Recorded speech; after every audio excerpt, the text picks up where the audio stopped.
Dobro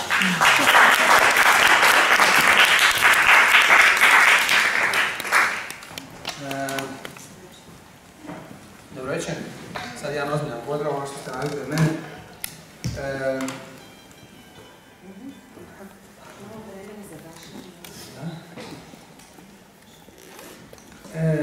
Evo ovako, da jedne večeri u Londonu 1990. godine jedan 30-godišnjak koji je prodavao predmete od mramora nije pročitao jednu knjigu Hermansovu The Dark Room of Damocles i da mu ta knjiga nije promijenila život. Večeras s nama ne bi bio Peter Terrin, dobitnik Europske nagrade, dobitnik nagrade AKO, dobitnik više silnih nagrada i priznanja. I ja vas sada molim da ovaj pljesak koji ćete ugraditi u ovu večer pozdravi ustrajnost ovog čovjeka koji je u jednom trenutku nazvao svoga šefa i rekao mu da prekida sa životom koji je do tada vodio, da se počinje baviti pisanjem. Dakle, za pisanje, za Petera Terrina jedan veliki pljesak. Molim.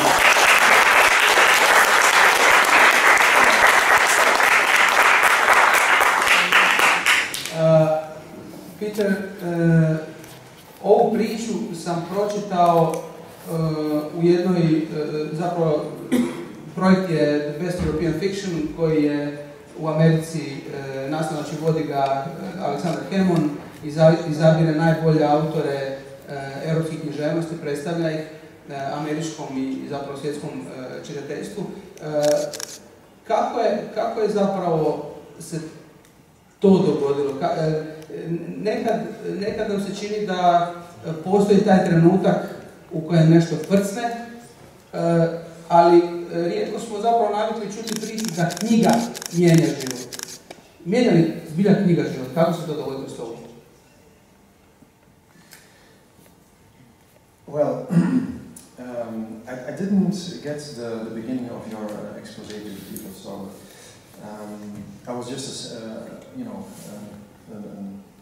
average sales manager in selling Flemish marble products to architects in the time of the shopping malls. There was this time in the beginning of the end of the 80s and the beginning of the 90s where all over England there were gigantic shopping malls built, and there had to be tiles in those places and many square meters. I was tired of the life. I was very unhappy. I knew that this could not possibly be the meaning of my life. And I was sick of hotels and getting drunk every night, because that's what sales managers do. They get drunk every night. And writers? No. No, they get drunk in the morning. But anyway, I was very unhappy, and then a friend of mine gave me the Dark Room of Damocles, and I hadn't read a literary book since I was 15, I think, which was a small German detective. Because you know, when you get in that age, many things are far more interesting than books. And I read the book, and it was a revelation. It was an epiphany, like as Joyce said. It changed my life, I think, exactly, because for the first time I had a feeling that through the eyes of this author, I had a feeling there was somebody else like me seeing the world in that way. And that was like coming home. And of course I was very young, I was 23 at the time. And I had no house, no mortgage, no children, so it was you were lucky in one. Yes, no, it was relatively easy to make that decision at that time, but nevertheless, my parents were like, they didn't know what happened. You know, you got mad. What you gonna write? Why don't you write after your work? You know, first do your work and then write. But I didn't want to do that. I wanted to change everything, and so I did, and I wrote for about 5 years without anybody knowing. I had a very small job, just to pay the bills, and a part-time job, so I could write a lot and read a lot in the afternoons and evenings. Jesi li nekad posumnjao, dakle nije sve odmah išlo, znači mi sada nam je lako iz ovih fotelja razgovarati, prekrasna hrvatska publika, zvijezda u Zagrebu, sad je lako to reći, ali u trenutku, da li su postojali trenuci sumnje, kad si rekao, Bože, gdje je telefonski broj moga staroga šefa, morao bi ga nešto pitati. No, he wasn't a very nice person, so I would never call him back. But of course there were moments, and you think, you know, you're a fool that you think that you could ever write something on paper that is worth reading by somebody else. But that's a feeling that never really goes away. Even if you already have published, you have doubts, and that's normal, I suppose, and it's part of the process of creating something. But anyway, I wrote short stories just to, you know, I thought, let's educate myself and read a lot and write short stories, and so I did, and I wasn't really preoccupied with publishing, you know, so I kind of pushed the deception a bit forward by not asking people, is this good? Jedan si od rijetkih pisaca koji su tako rade. Zbilja moram reći da mi se sviđa, to je nekakva mudrost stoji iza toga. Mislim, takav si, jednostavno takav. Yes, you made me blush. I don't know if it was wisdom. It just went this way, and I thought, I'm not ready yet. And of course these stories were not ready yet. And only when I had written about, I think, 50 short stories, then I started to select the best ones. And I sent one to a literary magazine who has this annual prize for short stories, and it won the prize. And that was a big moment, of course, because that was the first time that somebody actually recognized that, you know, you can make yourself, you can tell yourself stories all you want, but you're only a writer if somebody else tells you that this is good to read and to publish. And from that moment on, I was a writer. I onda si, nakon te nagrađene priče, zapravo priče se okupio u zbirku, prva tvoja knjiga je zbirka priča, nakon toga su slijedili romani, Djeca i žene i djeca prvi, zatim je bio Kras, čini mi se drugi roman, i na kraju, treća knjiga, ako se ne varam, bila je Blanko. Hoćeš nam reći nešto o tom romanu? Čini mi se da, je li tu možda počeo nekakav, uobličavati se nekakav tvoj, ili zadobijati oblik nekakav tvoj svemir, nekakav tvoj autorski svijet? Yes, I think Blanko was my third book, and I think my first two books probably shouldn't have been published. But every writer will say this, my debut was not good. Maybe Hackland's not, because his debut was very good. But my first two books were fine. But if I could do it again now, I probably would start with Blanko, because that was the first real, novel. And as you say, there was a sense of a vision of a world, how I see the world. And Blanko was the start of three books, which is The Guard is the last one, Blanko, Women and Children First, and The Guard. And they're very much books written in the previous decade, which was, a decade of fear. Started with 9/11, then with the war in Iraq. And you can tell. That was not my intention. That's the funny thing, it's not my intention, but whatever you write, somehow the political situation or what's going on in society gets in the book, somehow.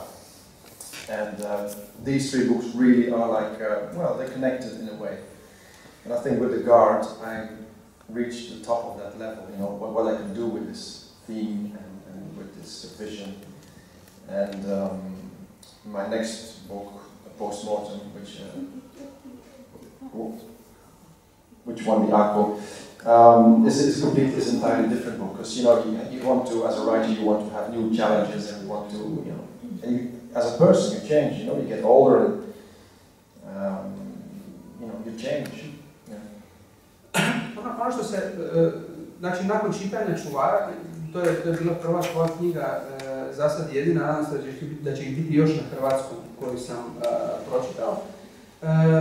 Jedno od pitanja, svakako ne najvažnije, ali jedno od pitanja bilo je da li je ova knjiga neka vrsta izoliranog slučaja u tome što ovaj čovjek piše, što ovaj pisac piše. Da li je to neka vrsta incidenta, da li je, kakve su druge knjige ovog pisca.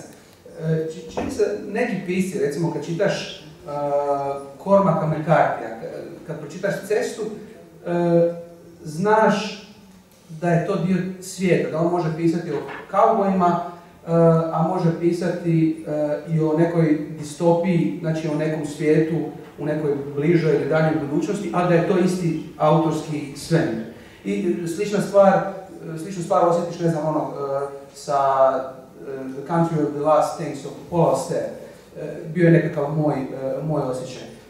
I onda, kad sam pročitao o čemu se radi u tvojim romanima, dakle nekakve siže,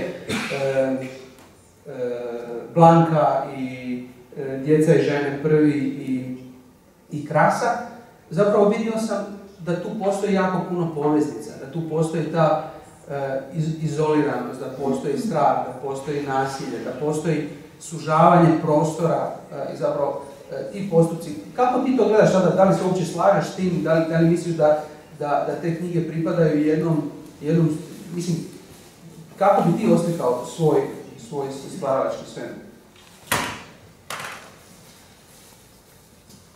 I don't know. It's not. It is not something that I start with if I start writing. You don't think, well, what is my world, and how will I put this in a book? It goes in a far more simpler and more naive way. This hint of an idea, and it gets into your head and it doesn't go out anymore. It stays there and it sleeps for a while, and then all of a sudden it wakes up and there's something else coming with it, and it starts to form something. It's something organic, and at the end you can hardly tell where it really started. It just becomes big, and all of a sudden, one day you get up in the morning and think, hey, I think I have a book. This must be a book, and you start writing it. So I didn't write these books with I'm going to write 4 books and it's going to be about 50. No, it doesn't work that way. It tells something, of course, about myself, probably. If you could say all the main characters have this tendency to want to look for control over their lives. And I don't find that very strange. I think everybody here, we all want to have some more control over our lives. We are sometimes very hardly confronted with the fact that we don't have control over our lives. So they all look for a way of controlling their life, and it's an uphill struggle. You can never win, and that makes them very tragic and sometimes very funny, because they should see it earlier that this struggle is hopeless. But it makes great fiction. It makes funny fiction if you can get these characters together in a book and make them struggle. This sounds very sadistic, but You mentioned, sad si rekao jednu riječ, spomenuo si sadizam. Da se vratimo samo Hermansu, znači on u jednoj knjizi eseja, koja mu se zove Sadistic Universe. I zapravo dobar dio tog repertoara ja sam mogao naći u tim sižejima i u Čuvarima, dakle i ta pretjerana kontrola i taj rasap svijesti i neka vrsta izolacije, nasilje koje... S druge strane, u knjizi koju si spomenuo, The Dark Room of Damocles, pozadina je Drugi svjetski rat, kao nekakav snažan impuls koji je, između ostalog, ako govorimo o biografiji, promijenio biografije nekih od članova Hermansove obitelji.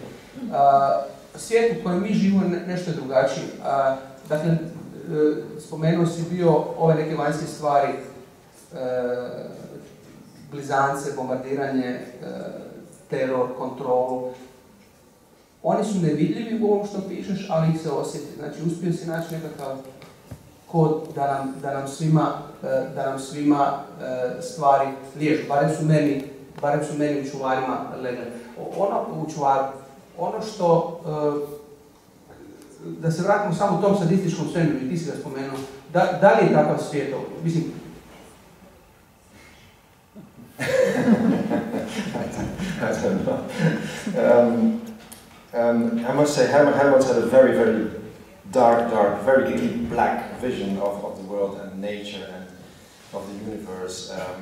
He had a feeling the universe was against him and did everything to prevent him to be successful or happy or whatever. I'm a very easygoing person, and I don't think my universe is that dark. But in a book, you need some, you need some conflict, and you need some tragedy, and then some humor. And the guard is, you could say, dark. It's about two guards, Harry and Michel, and they live in this basement of a very, very exclusive building for the very rich of this world. There are 40 apartments, and they each have 1,000 square meter of surface, and they have each 5-star hotel service independent of each other, which is included in the price. They don't have to worry about the staff and everything. And there's only one entrance to the building, which is through the basement, which is coded and which has a gate, which is rocket-proof and everything. It's very exclusive and very well secured. And Harry and Michel live there, and they guard the only entrance of the building, which is an elevator. There's 3 elevators, but they guard the elevators. They don't really guard them. You know, they stand there, and they are the human face of the security, to put people at ease. The tragedy of the book is that they don't see that. They think they are very, very important, because they are really the last. If somebody enters this building, they are the last ones to keep them out. And this is all very innocent until one day 39 of these inhabitants disappear. They have counted them, there's 39, there must be one upstairs. They are not allowed to go upstairs, they're not allowed to go outside, because they don't have they're not permission to fire their guns outside, so they have to stay in. And before this happens, they get every day a hot meal from their organization. It's called like this, the organization. But when these people disappear, all of a sudden they are put on a ration. And the moments of these deliveries between them get bigger and bigger. And they actually almost starve. But they think, if we keep a quiet profile here and we do our job good, one day we will be recognized for this, and the organization will promote us. And the promotion would be that they would be allowed to guard above ground in the elite section of the organization, because many of these rich people, of course, have villas and mansions with big gardens, and they have to be guarded as well. So they go on like this. If they get a ration, they don't ask anything, because they think, if we bother the organization with our questions, they're going to think, just get on with your job. And anyway, they go on and on like this. And in the beginning of the book, there was a 3rd guard announced. So the organization probably thought there was something coming up. There was more work to be done. And during this process I just described, the 3rd guard isn't coming. So it puts up their belief, look, we're doing this job with 2, and normally it should be 3, so if this is not a proof that we are very good, and then of course the guard arrives, and then all hell breaks loose. But anyway, it is about this 2 guards, Harry and Michel. Harry is a more, I would think that he's more American-based, he's like a redneck type of person. It's very simple. There's only one rule and we go this way. Michel is more the European type, and he's a doubter. He has studied and he has tried different jobs, but nothing really happened there. And the last resort was to become a guard, because that's honorable. Like in America, if you don't know what to do, you go into the army and you still get good money, and it's very honorable. So that's the last chance for Michel to make something of his life, and he really wants to make something of his life. And that's the tragedy of it all. They talk to each other in a way, we have to do this, and they go a long, long, long way when the reader already sees that this is ridiculous how far they go. But on the other hand, we don't know anything what happens outside. Something must have happened outside, because otherwise those people, maybe they would leave, but they would come back, and they don't come back. So there is something outside. They don't know what. Is it an atomic nuclear war? Is it a virus? Is it the city in quarantine? They don't know. They don't know. And that brings a lot of tension in the story. Ono što je fantastično i u Čuvaru, a vidim da je slična zapravo stvari sa nekim drugim knjigama, stvari kreću od normalnog života zapravo. Krećeš od nekakve premise koja je jednostavna, dva čovjeka obavljaju svoj posao u nečemu što je podrugo. I onda se stvari akceleriraju, ali ono što ih akcelerira nisu događaji. Ja ne bih rekao, čini mi se da ta katastrofa je samo neka jeka okolo. Ono što je važno, to je njihov odnos. Zapravo oni su pod pritiskom i pod pritiskom ljudskost popušta, odnosno pokazuje se nekako drugačije.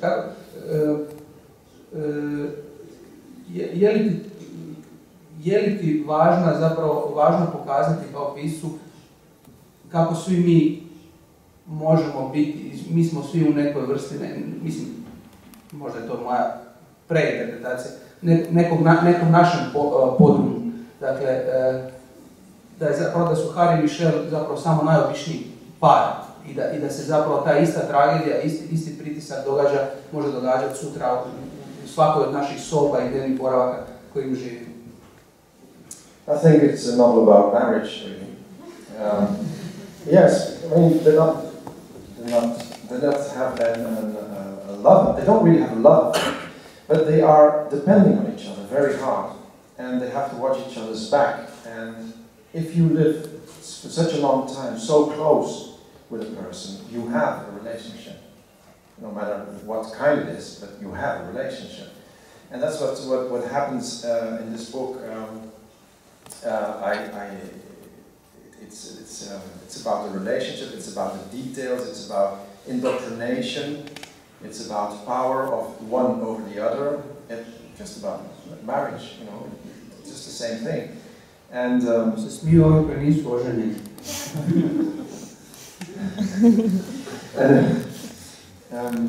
it's also a book about ambition, as I just told you, that they really want this promotion. They look to this life in luscious green gardens, and they imagine that they're going to have nice food and everything.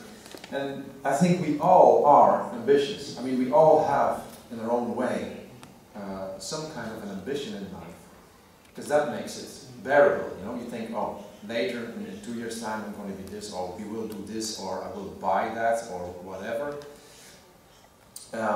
And the book shows that this ambition makes people do things that they probably shouldn't do. It's like, was it Pascal who said, the greatest tragedy of humanity is that one person cannot stay in a room. He wants to get out of this room, and that's where our trouble starts. A ti nisi dao svojim likovima da napusti sobu tek pred krajem? Well, that was a technical ambition. For me, I thought, how about writing a story where nothing happens and they don't leave the building? Can I still make it a suspense novel? And that was my ambition. I don't know if I succeeded, but the fact that the book is here now might, it's a good sign. Meni se čini, kad sam čitao o knjizi, razni ljudi, razni kritičari su je nazivali ili žanrovski svrstavali na razna mjesta. Dakle, za neke je to bio suspens, za neke je bio psihološki thriller, za neke je bio ljubavna priča, negdje sam čak vidio da se spominje SF. Dakle, postoje tragovi i razlozi da se krene bilo kojim od puteva, ali na kraju ti imaš ili nemaš dobar tekst koji radi ili ne radi. Yeah. Well, you see, I don't know how much the book is, but for 120 kunas, you get all these books. You know, you get a love story, you get an allegory on the Iraq War, you get name it. So it's really a good još 10 kuna, ja ću im nešto reći. Još 10 kuna.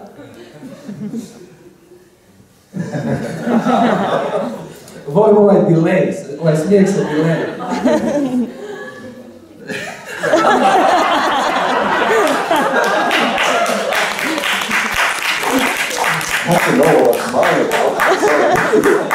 A kad smo već kod smijeha, dugo sam mislio zapravo da sam ja izopačen, dugo sam mislim u životu, ali ovaj put kad sam čitao tvoju knjigu, to mi je postalo bjelodano. Naime, sa svom težinom stvari koje se unutra događaju, sa svim teškim temama, stalno mi je nadolazila ideja i potreba da se smijem. Jak je humor u tome što radiš. I onda nekako osjećao da se malo neugodno, vidi, svakakve stvari se događaju, ja sam bolestan, pa mi je smiješno. Kako je zapravo, kako ti sa humorom radiš? I koliko ti je humor bitan da ispričaš priču poput toga? I like this position I like to get the reader in a position where he's embarrassed about laughing about the story. That's perfect. I'm a perfect reader, you know. No, I like that very much because we are all very funny. You know, humans are funny. They are very tragic as well, and it's a book about life as it is really. And but the humor comes for a big part, comes from the fact that there isn't anything happening. But they are always very tense and they're very ready, and they're guards. You know, they're ready for something to happen. But if nothing happens, the smallest thing that happens becomes so big and becomes so ridiculous. You know, there's a certain point in the book where there's a fly in the basement. Now, the panic. You know, what are we going to do with this fly? And they think about shooting the fly. You know, they have guns and they have this number of bullets, and they haven't used one so far. Every day they go and count them in a special room, if they're still all there, 3 times a day. And they haven't used one bullet yet. And again, they think, if we don't use bullets to do our job, this will be very good for us. The organization will say, very good. So they don't know what to do. Will we shoot this fly or not? Because if we shoot them, you know, we're using a bullet. And all these little smells, all of a sudden they smell things, and of course it's because of their isolation, you know. Because I saw this documentary once on BBC about the brain. People were put into rooms, normal people, you know, sane people, and they were derived from scent, from sound, from smell for 24 hours. So there was nothing happening in that room. It was dark. They didn't hear anything. They couldn't see anything. Nothing. And only after, I think, 5 or 6 hours, the first people already began to hallucinate. They began to smell something being cooked. A bit later, there was one person who was paranoid by the fact there was somebody in his room standing there, just being silent. And all these things started happening because the brain is so used to get all these input.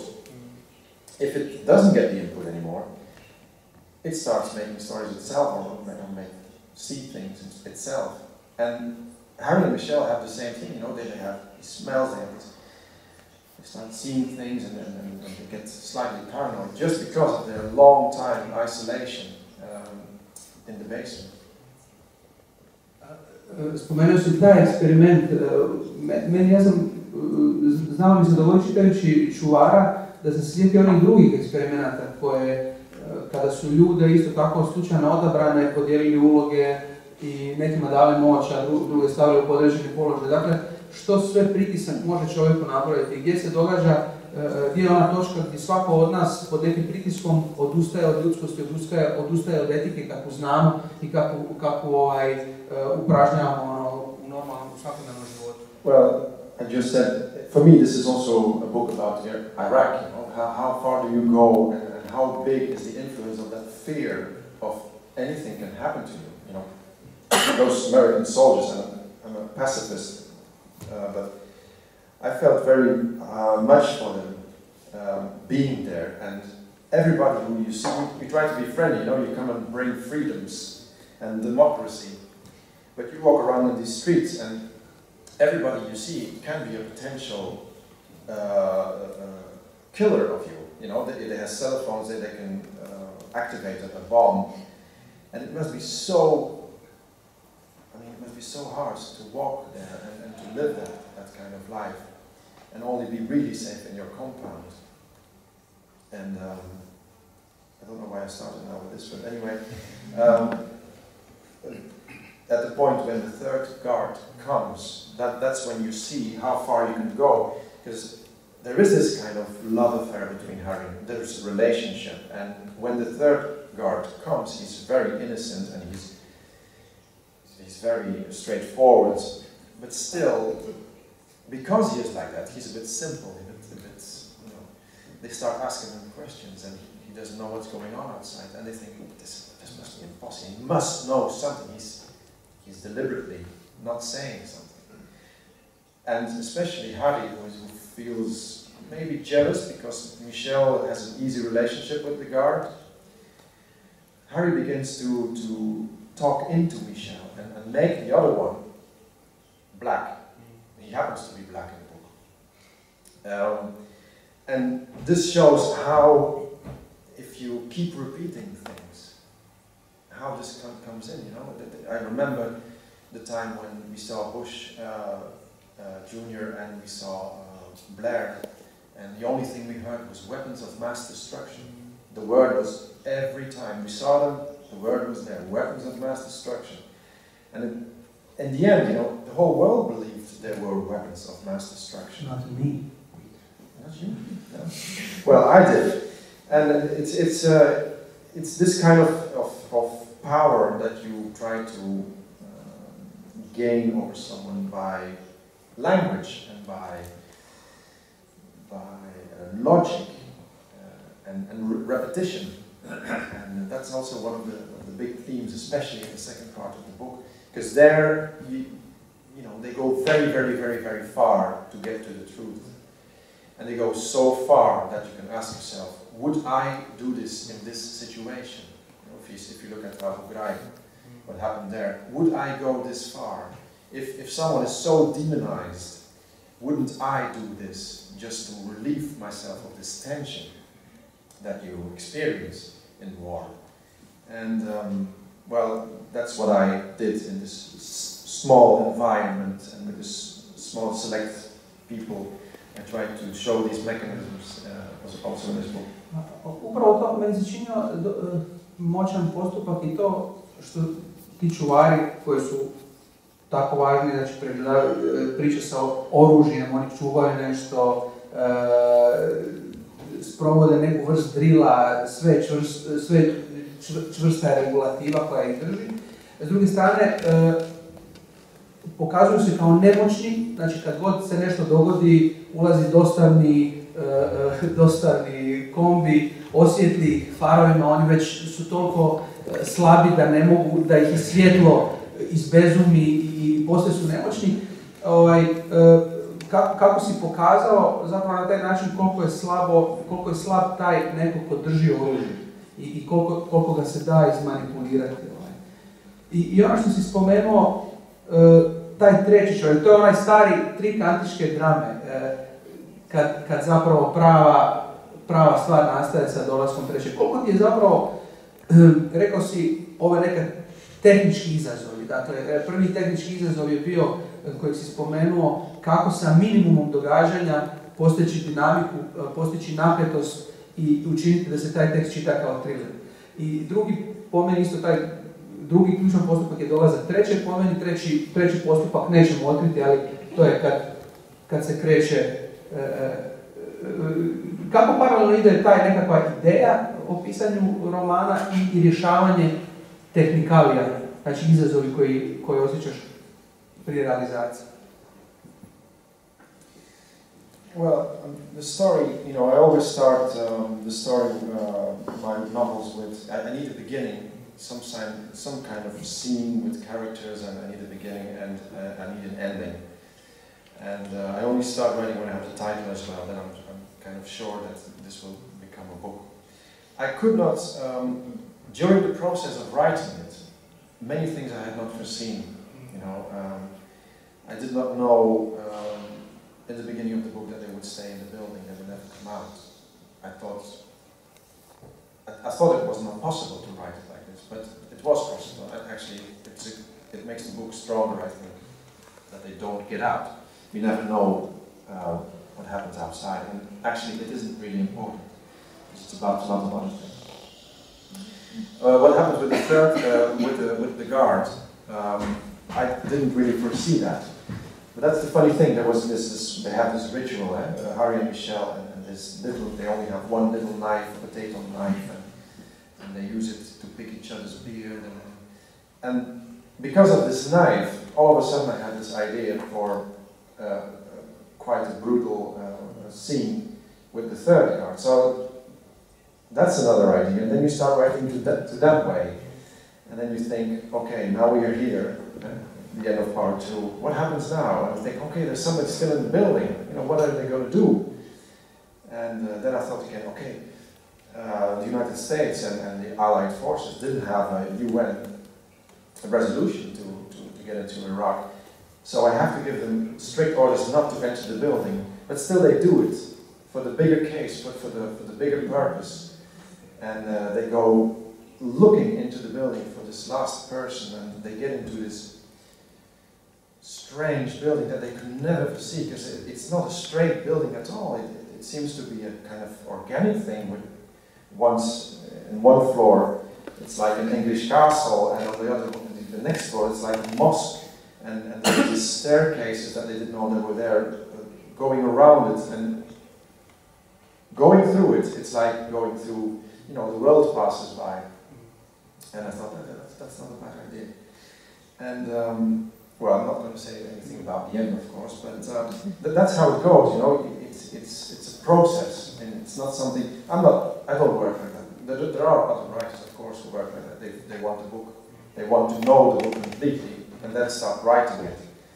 And I think that's quite dangerous. You know, you can spend a long time thinking about the book and making it in your head and making a plan. And then start writing, and after 50 pages think, hey, but wouldn't it be better if this happens? And then, you know, there's your plan, you know. Are you going to follow it, or are you not going to follow it? And it makes it very rigid, and I want some more air, but I want to know where I'm going, you know, that there must be some direction. But how to get there, I don't know beforehand. Uživaš dok pišeš. Mislim, malo prije smo pričali, ja kad zamišljam čovjek koji je napisao Čuvara, koji je svaki dan se spuštao, znači sjedao za tekst i mora ulaziti u glave tim likovima, mora biti u toj atmosferi, ali možda te mogu zamisliti kako veselo skakućeš po stanu nakon jednog takvog dana pisanja o Harry and Michelle. No. I did the dancing while I was writing, because I thought, this is good, you know, this is going somewhere, this is good. And well, believe it or not, it might sound pathetic, but when I finished them, it was difficult to say goodbye to Michel, especially, because he was someone I could relate to, and yeah, of course, you know, there isn't a lot of light in the book, but it was still, you know, exciting to be there and to see what is going to happen, you know, because I didn't really know myself. What is going to happen? How is this going to end? These two people there, and what are they going to do to each other? And, so I never got bored really writing the story, and I kind of missed it when it was finished. Da li se sjećaš obično stvari koje si izjavio u nekom intervjuu, koje si onako istaknuo važno, nije to i to. Da li pamtiš te stvari koje si izjavio? What do you mean? Naprimjer, sad te hoću pitati jedno pitanje, koje je jedan put si rekao da ti je jako važno pokazati kompleksnost istine. A sad to pitanje uopće neće imati smisla ako se ti uopće ne sjećaš zašto si to izjavio i jesi li to izjavio. I don't remember, no. No, the truth is complex, yes. Yes, I agree.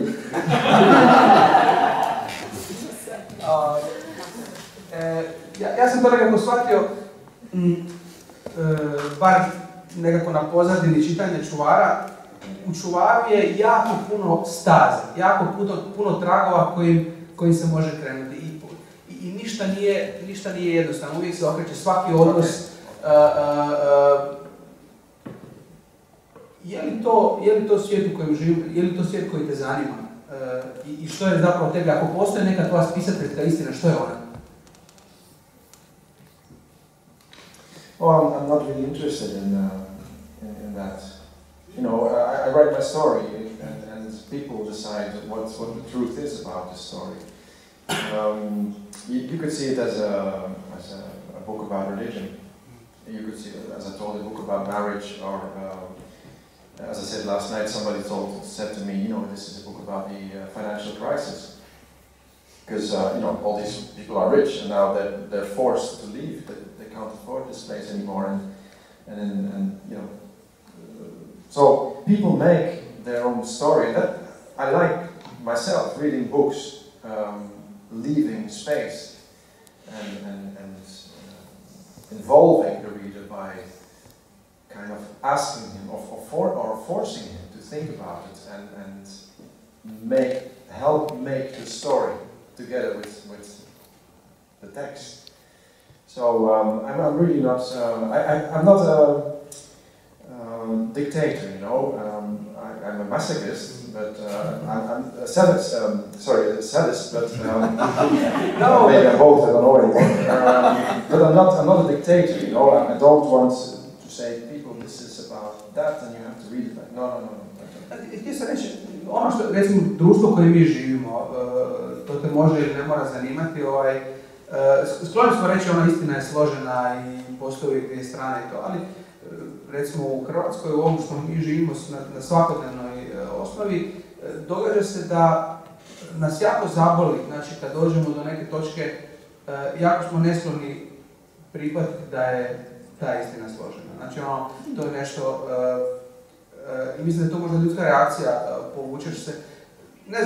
Ne znam, Richard Dawkins kaže da zapravo ne vidi ništa loše u nekoj blagoj pedofiliji. Recimo, evo, je li to kompleksna istina? Znači on kaže onda da je kad je bio mali, da je profesor mazio i zavukao mu ruku u hlači, i to ništa on ne vidi, zapravo ništa nije dogodilo.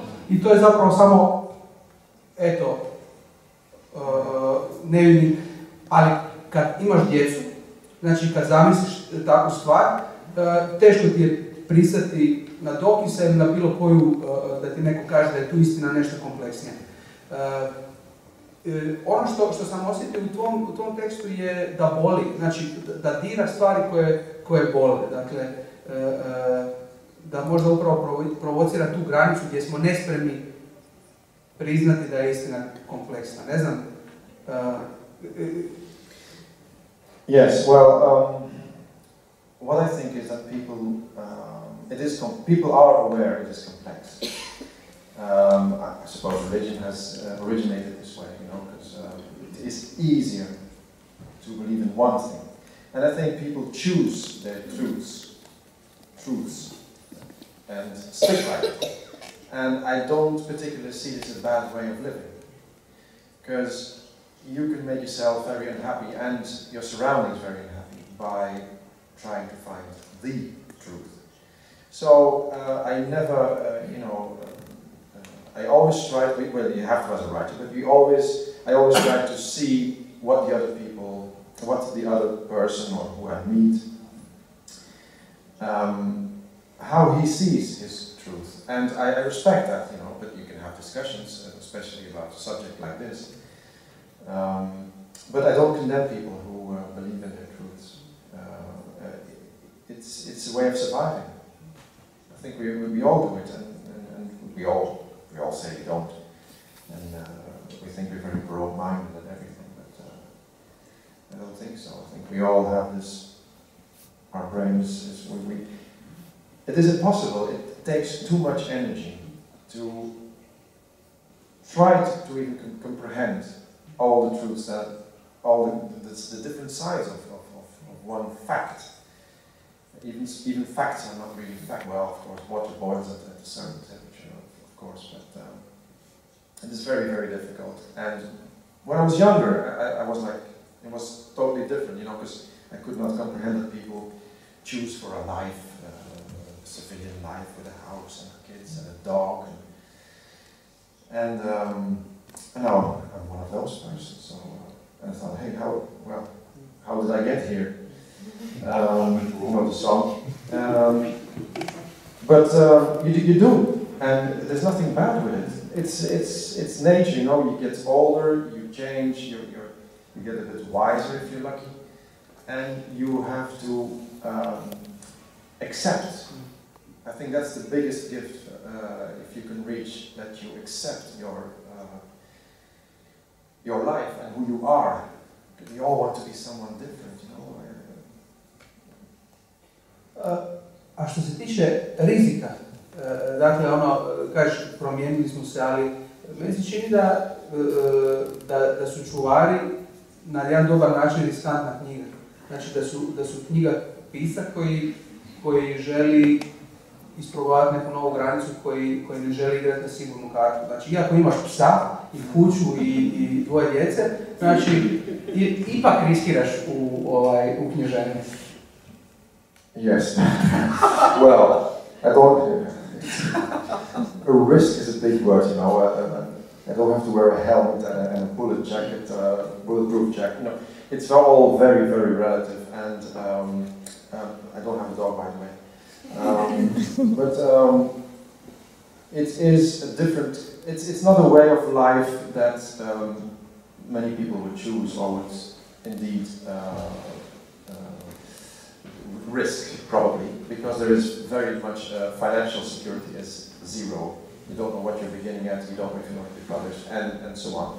But I was at a point in my life, even if I was young, that it didn't matter anymore, you know, because I felt so much that I was in the wrong life. I wanted something else, and it was writing. And maybe I'm a brilliant painter, I don't know, maybe I'm a great mathematician. Probably, I don't know. But I choose writing, and of course, you know, you feel connected with it, and in the end, you persevere, because all talent, you know, is a big part of it is perseverance, of course, and you want it. You know, the biggest talent doesn't exist. You know, the talent is that you want to be talented, and that drives you and makes you do things that somebody else don't. Everybody says, "Oh, I could write a book about this story and this story," but they don't, and we do, and that's the difference. And you know, I was lucky.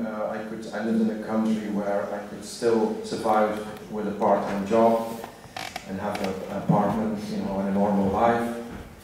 And a bit later, I got some funding from the government as well, which is, you know, it's a very luxury situation. So the risk part is. Ali nisam mislio na tu vrstu rizika, nego na to da u tome što pišeš, znači ne ideš na sigurno, ne pišeš komercijalu, dakle, znači da se svakom knjigom pokušavaš si staviti neku novu granicu i da ne znaš gdje će te to odvesti, znači da ne želiš samo ponavljati nekakav uspjeh. Zato je potrebna neka vrsta hrabrosti i rizika, tako je. Well, it was a misunderstanding. I thought I was very commercial when I started writing, but nobody else thought this way. So I didn't write literary at all, I thought. Well, I did. No.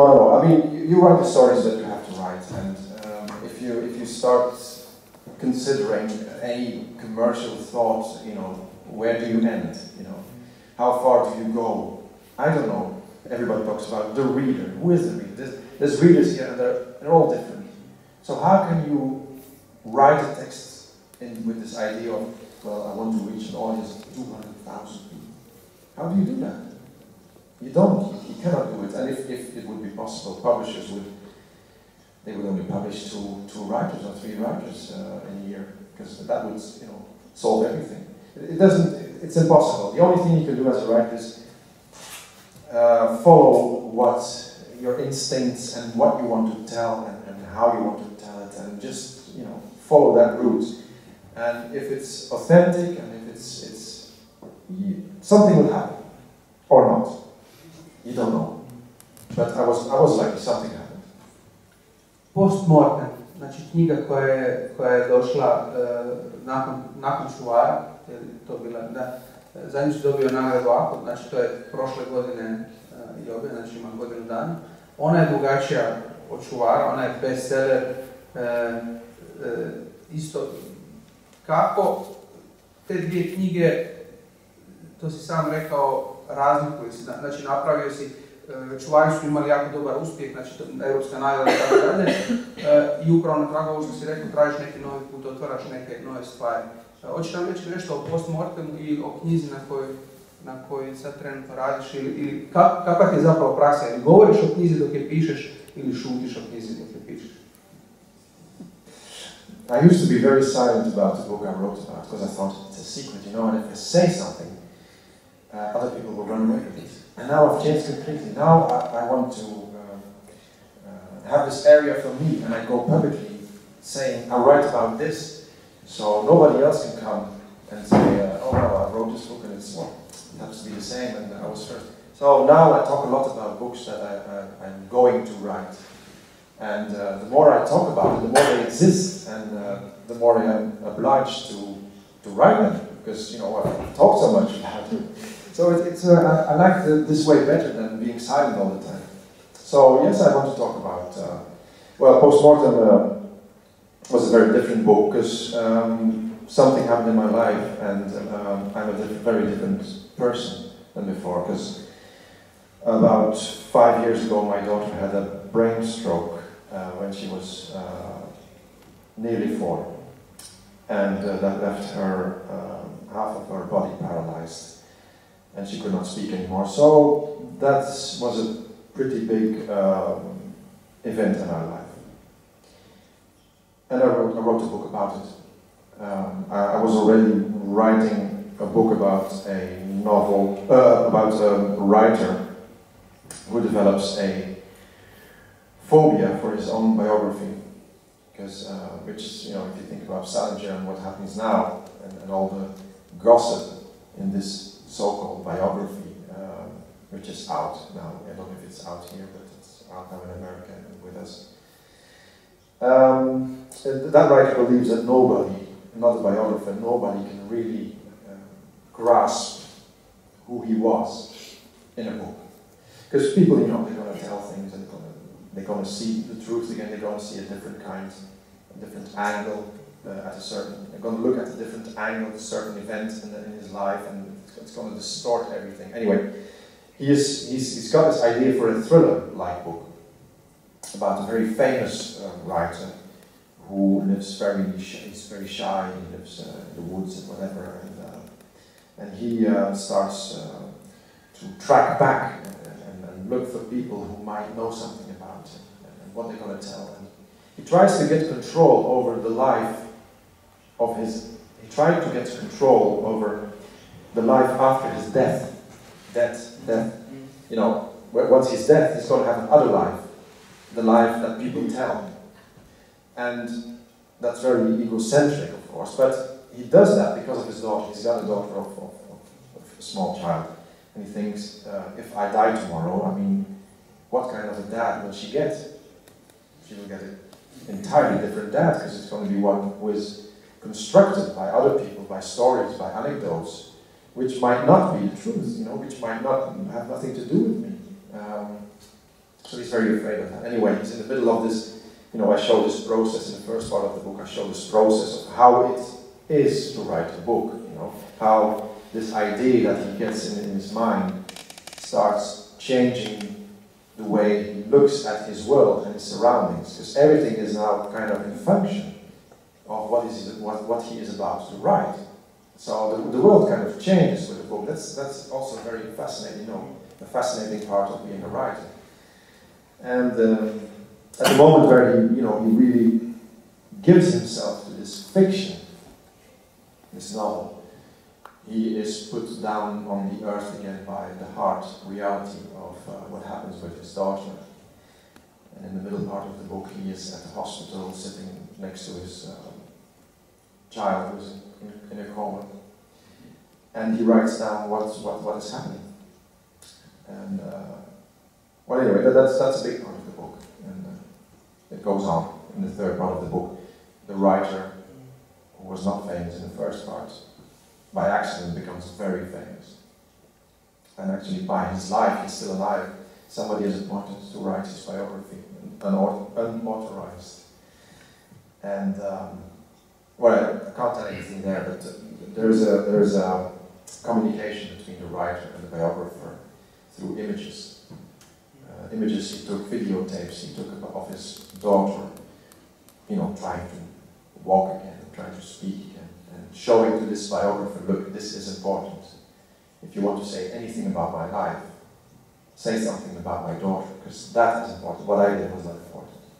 She is my hero, and you have to write about her. Don't.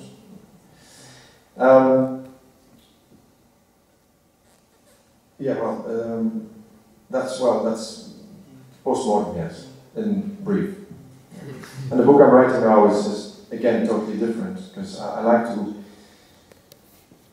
do really different things. And now I am with this, my main character is a car mechanic in '68, and he's English, and he works for a Formula 1 team, Team Lotus, and the book is called Monte Carlo. And he is at the start grid of the Grand Prix in May '68, when in Paris the students are protesting and everything. But he's a simple person, he's a very small person, and the Prince Renier is already on the stage with his wife and children. And there is this tradition in Formula 1 that just before the start, the rich people, the well-known people, the actors, they do a little grid walk. So the cars are all set up for the start, and they walk in between the cars and say a quick hello to the pilots, do you call them pilots? Yeah. And at that time, at '68, there was a new starlet. Everybody talks about her. In my book, she's called Dede. And she's young and she's irresistible. And something happens on that start grid, which brings the life of my mechanic to get connected for a couple of seconds with Dede. And that changes both their lives. And that's what I'm trying to do. Great, but lijepo mi zvuči, ti si svjestan sada, naravno, to sigurno nisam doživio nigdje, ali hrvatska publika, ovako kad im kažeš nešto na čemu radiš, oni će te sada pisati pisma, mogući kraj, što bi mogo napraviti, evo, tako je naša publika. Znaš kako je nama hrvatskim piscima, kako je živjeti s takvom publikom, Well, I don't understand Croatian, so thank you for your letters, but I won't be able to read them. A oni će znati na engleskom. Kako stojimo sa vremenom? Jer ima neko pitanje, evo sad prekardašimo. Samo još da nešto kažem prije nego što pitamo, imam neko iz publike, a uvijek ovdje postoje pitanja. Pred kraj knjige kaže Harry Michelu, možda uopće nismo trebali, možda mi nismo uopće bili stvoreni za odlazak gore, možda ono što trebamo napraviti je izdržati dolje u tom našem podrumu. Je li to nešto što trebamo? Yes, stay in the basement. Don't go looking for no. Just stay where you are and be happy. That's all you have to do. To je pozitivan. Ja vas molim za ove za pozitivne riječi. Za Petera Terrina jedan veliki topli aplauz.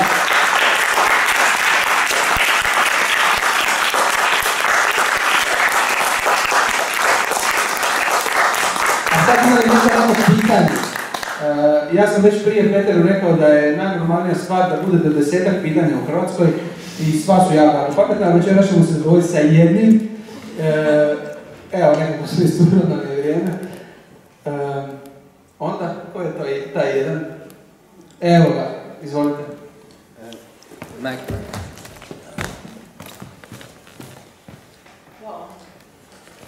What are your favorite writers that have influenced your work, if they did, of course? Yeah, well, if they did, that's the question always. How do you measure influence? It's maybe, of course, Hermans, the Dutch writer, was of course a big influence because he made me write. So that's very clear. And I would say Raymond Carver, the American short story writer, was a very big influence as well, because he showed me that I didn't have to write in a literary way to write stories. You could also do it with very simple language, as long as you choose the words very good. It can be very strong and very touching. So I would name, these are the first names, but then I read a lot of writers, and they all, maybe not writers, but books might influence you and on a personal level, and if it influences you on a personal level, it also influences your writing, because you know you're inseparable. So I could tell you who I like reading. You know, I like reading Camus, and I think that was a very, you know, The Stranger was a very, very good book, probably one of the best of the previous century. And nowadays, you know, I've read, not so long ago, I've read this brilliant book of an English writer called Tom McCarthy. And his book is called Remainder in English, and I can, you know, that was a chilling experience, because he surprised me in every page, and I thought it was impossible, but he pulled it through to the end, and he still surprised me at the end, and I was, you know, one of those moments that I really feel jealous. You know, this was my book, this was my material. If I could have, you know, this was for me. But anyway, very difficult to measure influence. How does this work? And you see paintings, or you walk in your garden, or you ride your bike. You know, maybe that's an influence. You see things, you see something in the landscape, and it brings something in your mind. It might be an influence. It's very, very difficult for me. I don't know for anyone else, but for me to pinpoint what really makes you. You know, what makes you. You're one person, and now I'm completely different than 20 years ago. My whole body has changed. You know, all the cells have been renewed every 7 years. So I'm different. Dragi ljudi, sjajna knjiga. Nije samo zbog toga što radim u Frakturi, ću vam je preporučiti, kupite svakako. Pročitajte, ukradite, napravite nešto s njom.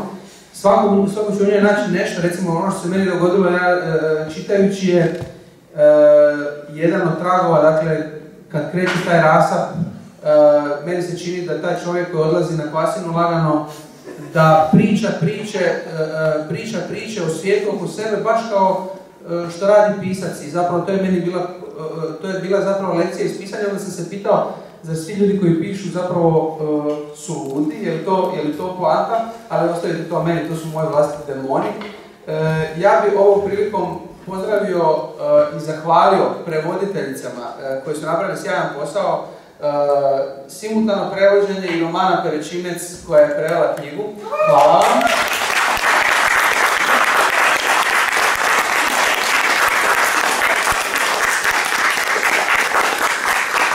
Ja bih vas svakako pozvao da dođete u 9 sati na naš sljedeći program i više od svega zahvalio bi ovom čovjeku ovdje koji je bio tako sjajan gost, istrpio je mene i sva moja pitanja, ali ja ću mu za to već nekako ću se odužiti, platit ću mu nekako piće ili ću vas nagovoriti da kupite knjigu. Hvala.